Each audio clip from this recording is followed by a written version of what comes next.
Mateus 21. E quando se aproximaram de Jerusalém e chegaram a Betfage, ao Monte das Oliveiras, desviou então Jesus 2 discípulos, dizendo: Ide à aldeia que está defronte de vós, e logo encontrareis uma jumenta presa, e um jumentinho com ela, desprendei e trazei.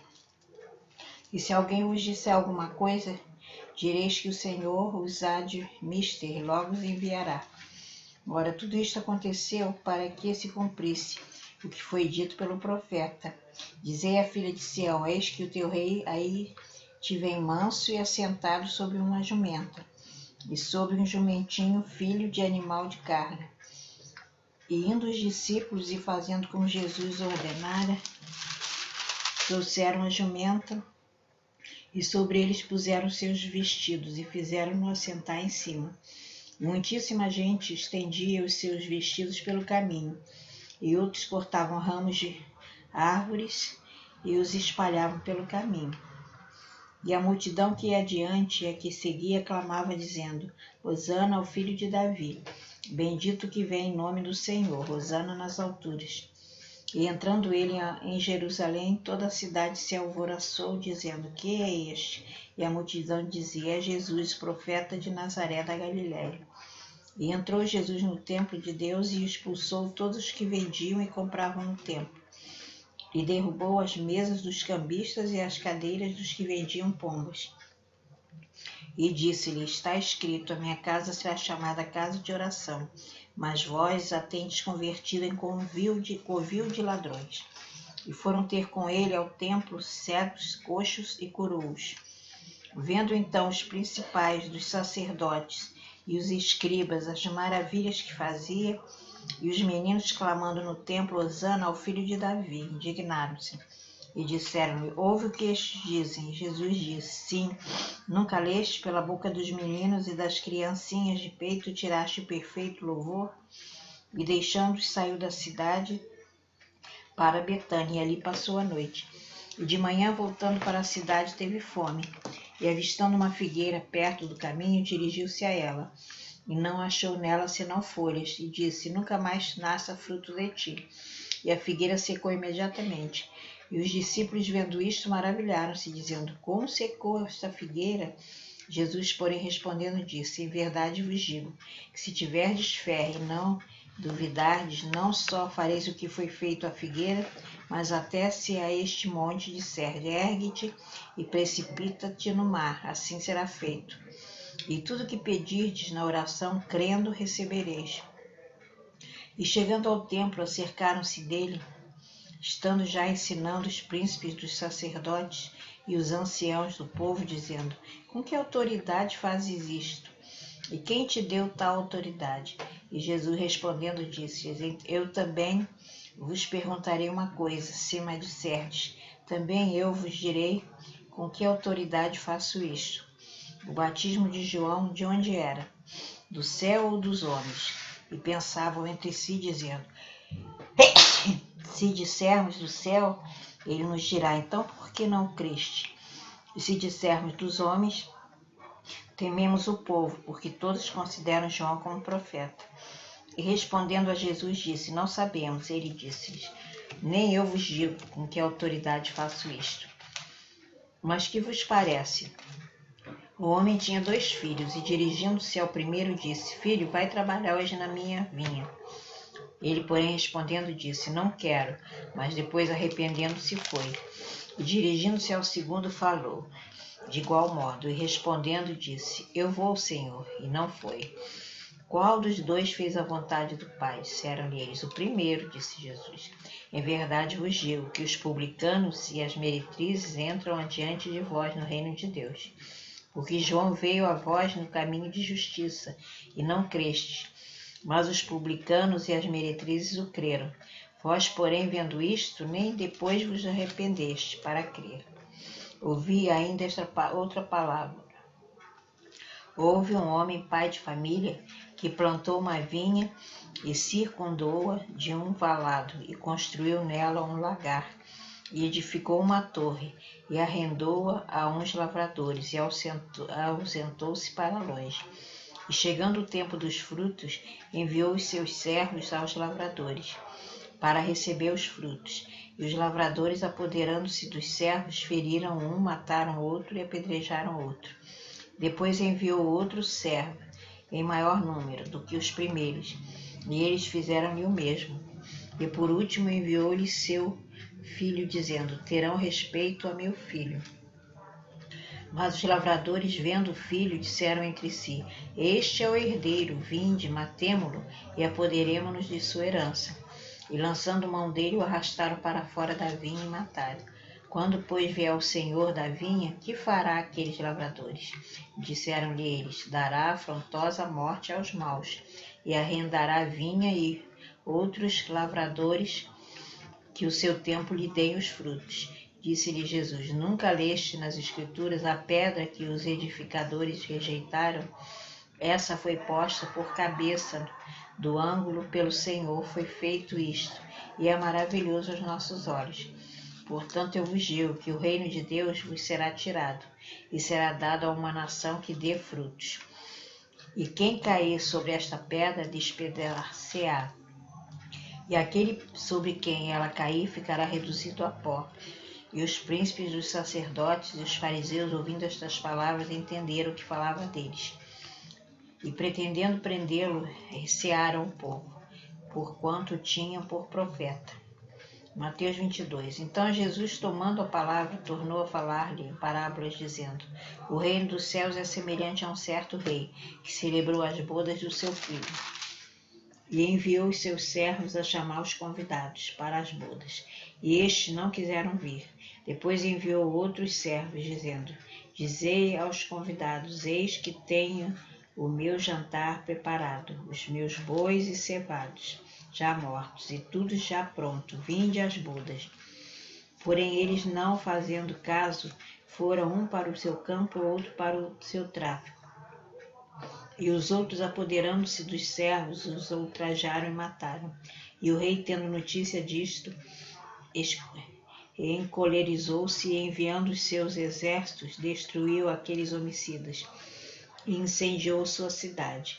Então diz aos servos: as bodas, na verdade, estão preparadas, mas os convidados não eram dignos. E depois a saída dos caminhos e convidai para as bodas a todos que encontrardes. E os servos, saindo pelos caminhos, juntaram todos quantos encontraram, tanto maus como bons. E a festa nupcial foi cheia de convidados. E o rei, entrando para ver os convidados, viu ali um homem que não estava trajado, com vestido de núpcias, e disse-lhe: amigo, como entraste aqui, não tendo vestido nupcial? E ele emudeceu. Disse então o rei aos servos: amarrai-o de pés e mãos, levai-o e lançai-o nas trevas exteriores. Ali haverá pranto e ranger de dentes, porque muitos são chamados, mas poucos escolhidos. Então, retirando-se os fariseus, consultaram entre si como surpreenderiam alguma palavra. E enviaram-lhe os seus discípulos com o Herodianos, dizendo: mestre, bem sabemos que és verdadeiro e ensinas o caminho de Deus, segundo a verdade, e de ninguém se te dá porque não olhas a aparência dos homens. Dize-nos, pois, que te parece? É lícito pagar o tributo a César ou não? Jesus, porém, conhecendo a malícia, disse: por que me experimentais, hipócritas? Mostrai-me a moeda do tributo. E eles apresentaram dinheiro. E ele diz-lhes: de quem é esta esfinge e esta inscrição? Disseram-lhe eles: de César. Então ele lhe diz: dai, pois, a César o que é de César, e a Deus o que é de Deus. E eles, ouvindo isto, maravilharam-se, deixando-o e se retiraram. No mesmo dia chegaram junto deles os saduceus, que dizem não haver ressurreição, e o interrogaram: mestre, Moisés disse que se morrer alguém, não tendo filhos, casará o seu irmão com a mulher dele, e suscitará descendência a seu irmão. Ora, houve entre nós 7 irmãos, e o primeiro, tendo casado, morreu, e não tendo descendência, deixou sua mulher e seu irmão. Da mesma sorte, o segundo e o terceiro, até o 7º. Por fim, depois de todos, morreu também a mulher. Portanto, na ressurreição, de qual dos 7 será a mulher, visto que todos o possuíram? Jesus, porém, respondendo, disse: errais não conhecendo as Escrituras, nem o poder de Deus. Porque na ressurreição nem casam, nem são dados em casamento, mas serão como os anjos de Deus do céu. E acerca da ressurreição dos mortos, não tendes lido o que Deus vos deu, declarando, dizendo: Eu sou Deus de Abraão, Deus de Isaque e Deus de Jacó. Ora, Deus não é Deus dos mortos, mas dos vivos. E as turbas, ouvindo isto, ficaram maravilhados da doutrina. E os fariseus, ouvindo que ele fizera emudecer os saduceus, reuniram-se no mesmo lugar. E um deles, doutor da lei, interrogou-o para o experimentar, dizendo: Mestre, qual é o grande mandamento na lei? E Jesus disse: Amarás o Senhor teu Deus de todo o coração e de toda a tua alma e de todo o teu pensamento. Este é o primeiro e grande mandamento. E o segundo, semelhante a este, é: amarás teu próximo como a ti mesmo. Destes 2 mandamentos depende toda a lei e dos profetas.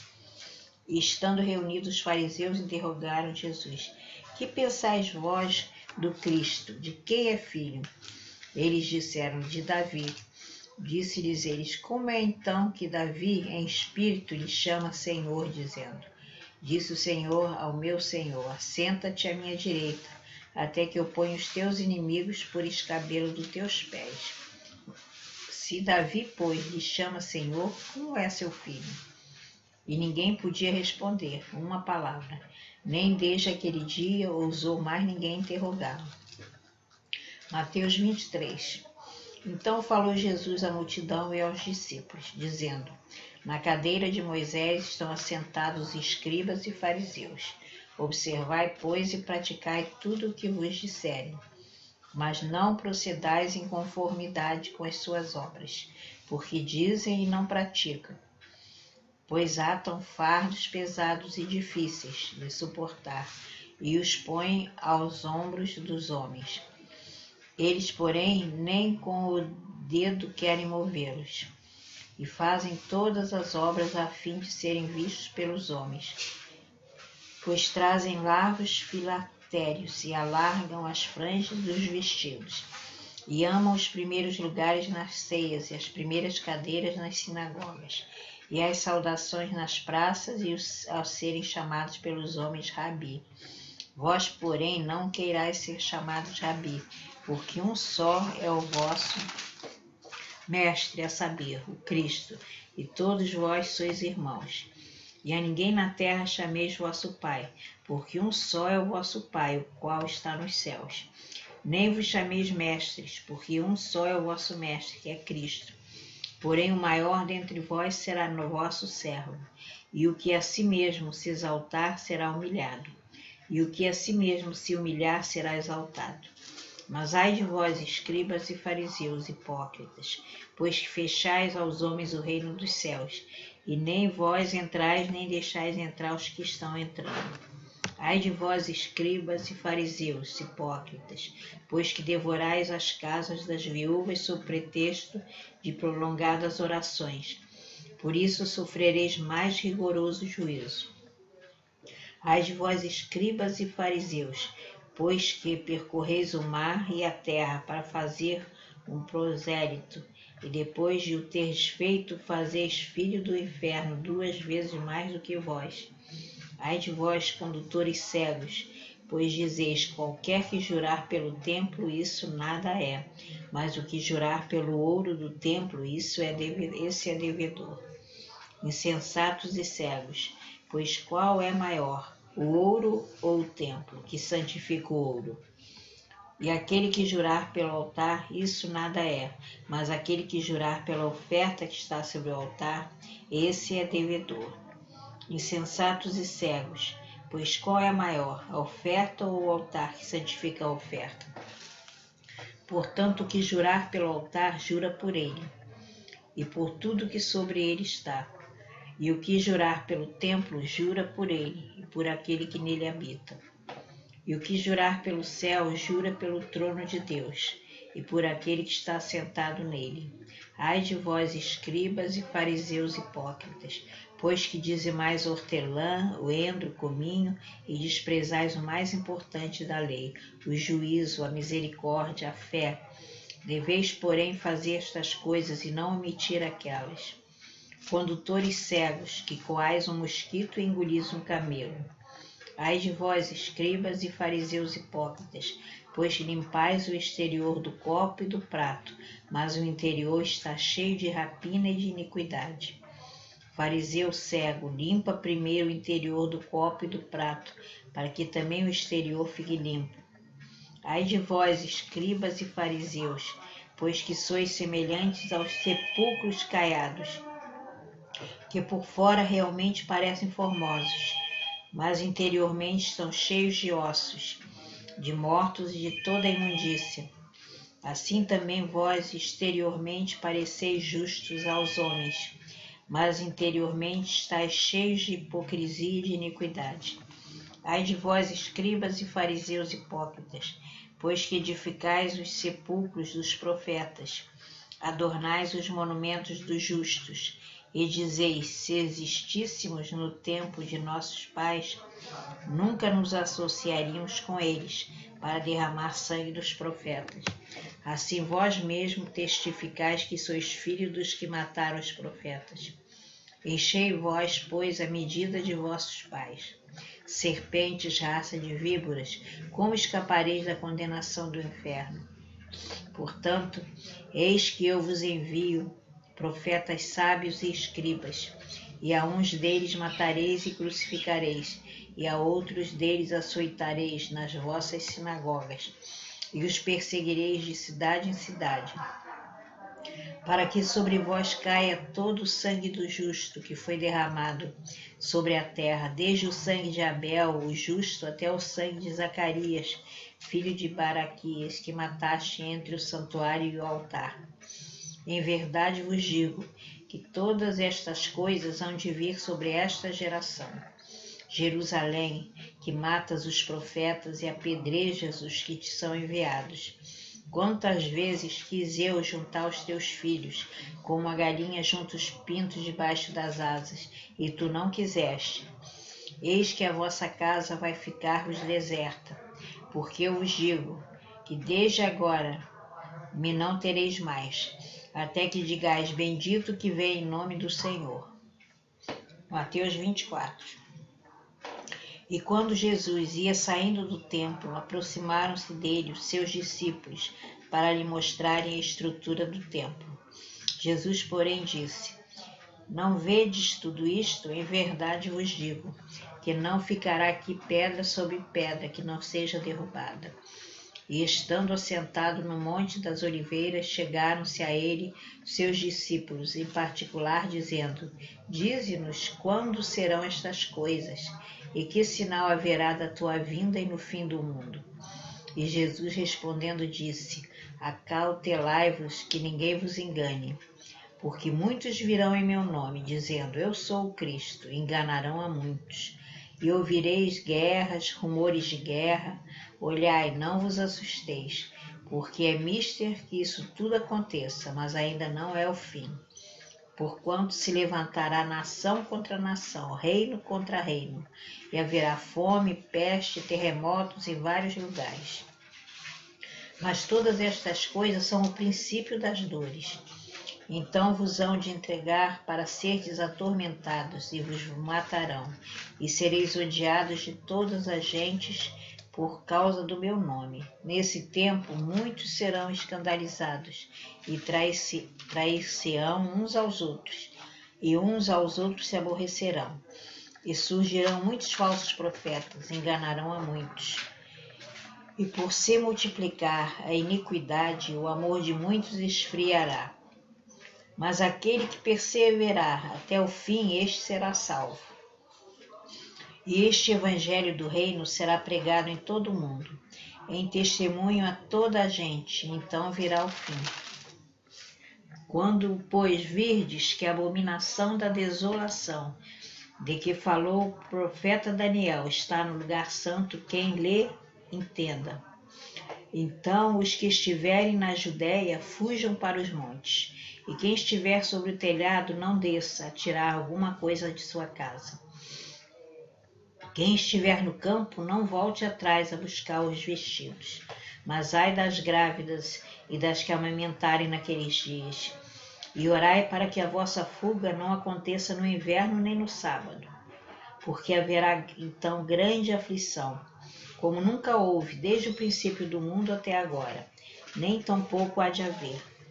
E se aqueles dias não fossem abreviados, nenhuma carne se salvaria, mas por causa dos escolhidos serão abreviados os dias. Então, se alguém vos disser, eis que o Cristo está ali, não lhes dê crédito, porque surgirão falsos cristos e falsos profetas, e farão tão grandes sinais e prodígios que, se possível for, enganariam até os escolhidos. Eis que eu vos tenho dito. Portanto, se vos disserem, eis que ele está no deserto, não saia, eis que ele está no interior da casa, não acredite. Porque assim como o relâmpago sai do oriente e se mostra até o ocidente, assim será também a vinda do Filho do Homem. Pois onde estiver o cadáver, aí se juntarão as águias. E logo depois da aflição daqueles dias, o sol escurecerá e a lua não dará mais a sua luz. As estrelas cairão do céu, e as potências dos céus serão abalados. Então aparecerá no céu o sinal do Filho do Homem. E todas as tribos da terra se lamentarão, e verão o Filho de Deus vindo sobre as nuvens do céu, com poder e grande vitória. E ele enviará os seus anjos com rijo clamor de trombeta, os quais juntarão os seus escolhidos, desde os quatro ventos, e de uma a outra extremidade do céu. Aprendei, pois, esta parábola da figueira. Quando já os seus ramos se tornam tenros e brotam folhas, sabeis que está próximo o verão. Igualmente, quando virdes todas estas coisas, sabei que ele está próximo à porta. Em verdade vos digo que não passará esta geração sem que todas estas coisas aconteçam. O céu e a terra passarão, mas as minhas palavras não hão de passar. Porém, daquele dia e hora ninguém sabe, nem os anjos do céu, nem o Filho, mas unicamente o Pai. E como foi nos dias de Noé, assim será também a vinda do Filho do Homem. Porquanto, assim como nos dias anteriores ao dilúvio, comiam, bebiam, casavam, davam-se em casamento, até o dia em que Noé entrou na arca. E quando perceberam, até que veio o dilúvio, e os levou a todos. Assim será também a vinda do Filho do Homem. Então, estando dois no campo, será levado um e deixado o outro. Estando duas moendo no moinho, será levada uma e deixada a outra. Vigiai, pois, porque não sabeis a que hora há de vir o vosso Senhor. Mas considerai isto, se o pai de família soubesse o que significa a vigília da noite, havia de vir o ladrão, vigiaria e não deixaria minar sua casa. Por isso, estai vós apercebidos também, porque o Filho do Homem há de vir a hora em que não penseis. Quem é, pois, o servo fiel e prudente, que o Senhor constituiu sobre a sua casa para dar sustento a seu tempo? Bem-aventurado aquele servo que o Senhor, quando vier, achar servindo assim. Em verdade vos digo que o porá sobre todos os seus bens. Porém, se aquele mau servo disser consigo, meu senhor tarde virá, e começar a espancar os seus conservos, a comer e a beber com os tremulentos, virá o senhor daquele servo num dia em que não espera e a hora em que ele não sabe, e separá-lo-á e destinará a sua parte com os hipócritas. Ali haverá pranto e ranger de dentes.